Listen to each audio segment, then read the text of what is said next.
first of all, I want to thank you all for coming here this afternoon and celebrating Eric's 7th birthday.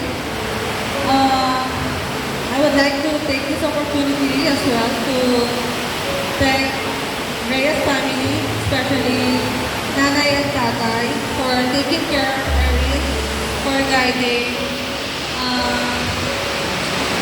Of course, my family, thank you for coming, friends. Wish ko lang, maybe, lumaki ka na.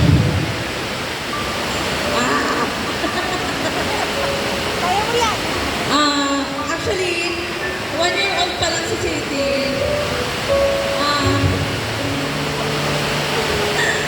Pinagpaplanuhan na namin yung 7th birthday niya nung hindi pa kami separate ng daddy niya. And gusto namin talaga na sa 7th birthday niya is mapaghandaan namin siya ng kahit pa paano, bonggang celebration. And thank you, Sir Raymer, na kahit nag-sacrifice, lumayo para mabigay yung magandang buhay para sa anak niya. And I'm so proud of you. Wala naman dito, pero maraming salamat. Sa anak ko, napakaganda mo, anak. And sana lumaki kang mabuting tao.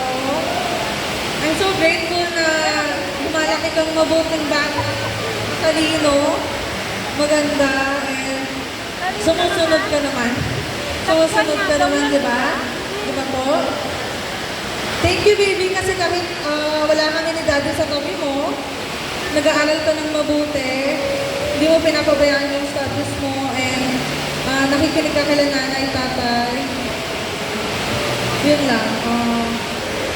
Stay kind, humble, and I wish you a good health. Happy birthday, baby. I love you so much.